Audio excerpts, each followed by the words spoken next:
Live from New York. It's the show that has to play 65 shows in order to qualify for any awards. Wow. And I'm not going to make it. No, you've got a lot of vacation time. I think it's unfair. Yeah. I love it. We start with the first things first poll. Again, Brew has not picked 49. Then why is it like that? I don't know. Why? I mean, I'm grinding. Every day I'm looking at the All 22. I'm studying. I'm going over plays and everything. Yeah. I haven't made up my mind yet. Okay. Your reaction to your old buddy Alex Smith? I think it's spot-on analysis by what was up until 5 years ago, the greatest Chiefs quarterback of my lifetime, with respect to Trent Green, the great Dawson, Alex Smith. This is why I think San Francisco's in such a rough spot. Because if Kansas City can block San Francisco's front, and I think they will be able to even without Tooney, and Tooney might play but might not, but Allegretti did a great job against Baltimore. I think Kansas City, even with the wide receivers that were, a big topic of conversation all year, can carve up the San Francisco back end. I think the only way San Francisco can win is in a shootout, and the problem is, well, a couple things. One is Kansas City doesn't get in shootouts. But first, let's show you San Francisco this year. They don't win low-scoring games. They are unbeatable if they get to 24. If they're under 24, so they haven't won any game like what Kansas City did against Baltimore. A low-scoring defensive struggle on both sides of the ball. But here's the other piece of it. Kansas City doesn't let you score. So I've told you before, they've allowed 30-plus once in the last 36 games. But this is the team, most games in a season, allowing under 25 points. So Kansas City is tied for the most ever. I understand the season's now a game longer, so take that for what you will. But 19 of their 20 games this year, they have allowed under 25 points. The only team that didn't win the Super Bowl was actually Andy Reid's 0-1 Eagles. If you then expand that, and this is via Scott Kazmir, shout out to him, to games allowing under 28, the Chiefs are at 100%. Every game this year they've allowed under 28. Every other team that did something like that won the Super Bowl. And so I don't think a shootout is likely, and I do think a shootout is San Francisco's only path. So, yeah, I agree with them, but I think that's bad news for the Niners. Look, it's like that's why they say defense wins championships. Yeah, when your defense is great, that's you right. Well, you came the up with Banners that, like, said that 3 once, weeks if ago. you remember. Yeah. And what I've been disappointed in these last few weeks is San Francisco's defense. True. All right, I get it. Brock has started off to some, slow starts, but he's obviously come through. The defense, the way they've been run on, and they were a good run defense during the season. But these last two playoff games, they gave up 180 some odd yards. Last week to Detroit rushing, 130 something to Green Bay before that. I'm not so much worried about their back end. I'm worried about their stopping the run. If Isaiah Pacheco is able to get 7 yards here, 6 yards there, 8 yards there, then they're going to be in trouble. And so I think they have to stop the run. Now, I think they'll be somewhere in the middle. I don't think they'll get gashed like they did against Detroit running the ball, and I don't think they'll totally shut them down. I think also, Nick, unlike Baltimore, I think they are going to say, look, and this is what I would do, Kelsey's not beating us. Like, if Rashee Rice or MBS or somebody beats us, fine. We are stopping him. He is not going to have a Nobody heyday. can do that. Saying that for years. But every team has it. I mean, regular season, we saw some games where they but in the doubled him and playoffs, didn't get no him one going. can do that.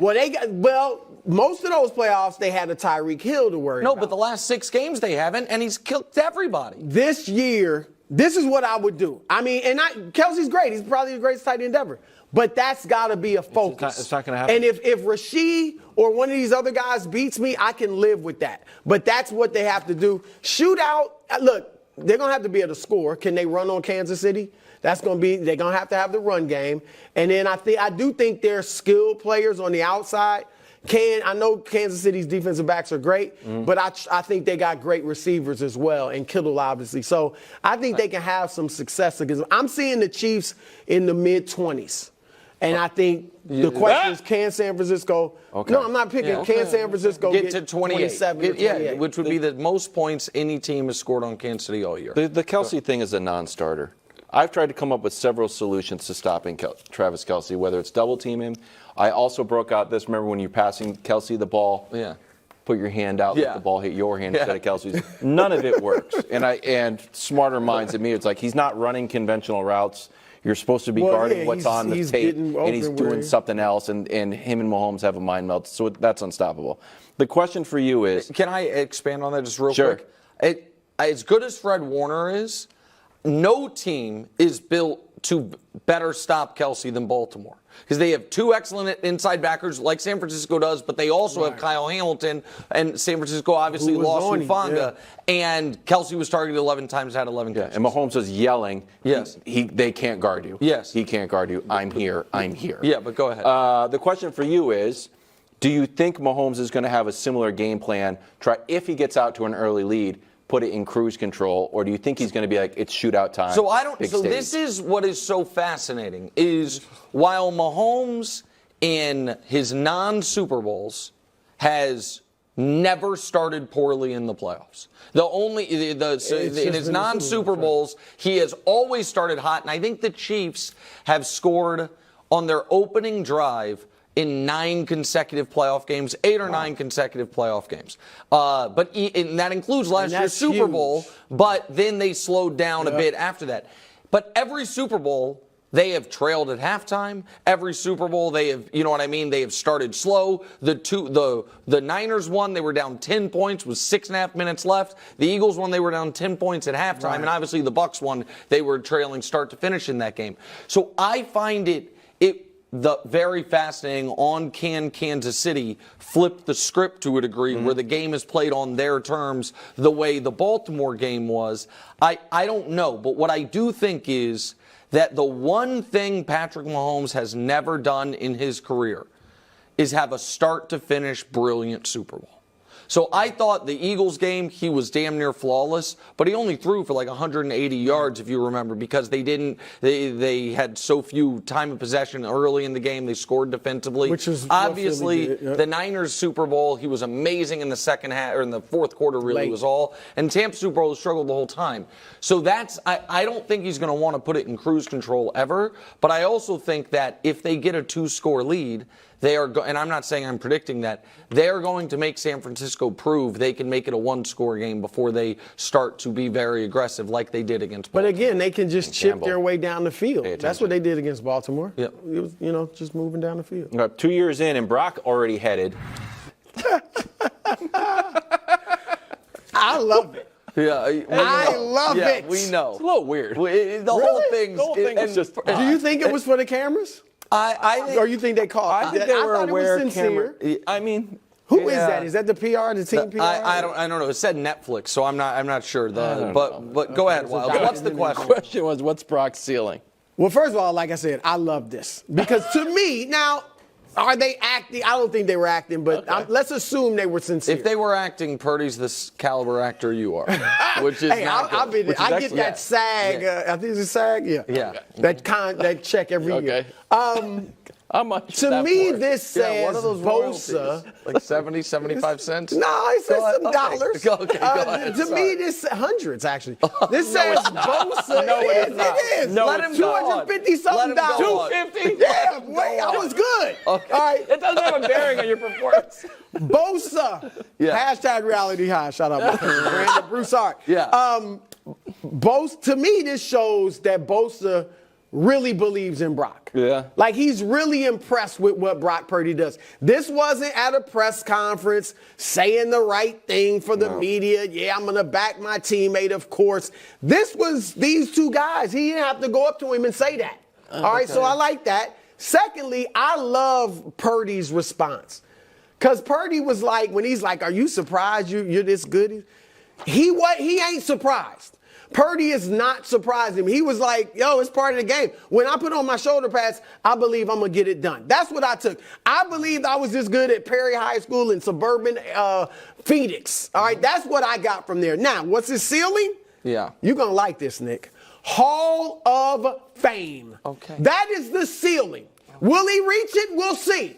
But that is the ceiling. If they win this Super Bowl, and even next year, they don't have to pay him next year. So even if they don't win it, but next year he comes back, has a similar year, maybe not even quite as good as this, but plays well, similar year. They're in the mix again. Maybe he wins the Super Bowl at some point in his career. Then how in the world is he not? We see he can put up numbers. Now, Mahomes obviously is a Hall of Famer. Jackson, because of the Lamar, because of the 2 MVPs. Josh, probably. No. Burrow. No, Josh Allen probably. I'm saying what I'm saying is Purdy is not in the class of a Josh Allen, a Joe Burrow if he's healthy, where we're saying they're going to be Hall of Famers. Yeah, they're going to be Hall of Famers. What I'm saying is this guy's ceiling, because of the way he wins, because of his numbers.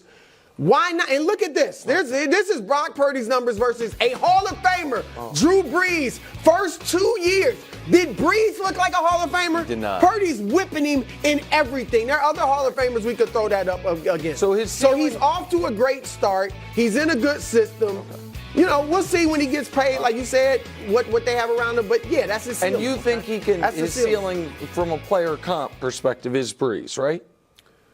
Because you said that, but then you got mad when I said it. No, I say he reminds me. I see a lot of Drew Brees in him. But so I'm not going to say he can be a Hall of Famer and be not quite as good as Drew Brees. Sure, yeah. But I think his ceiling, I will not be like if 15 years from now we know he's going to be a Hall of Famer. Even 10 years from now, I'm not going to be surprised, and y'all going to be eating crow. That's fine. I will be surprised if Brock Purdy's in the Hall of Fame. You don't even think that's his ceiling? No, I don't think it's his ceiling. I have a great answer though.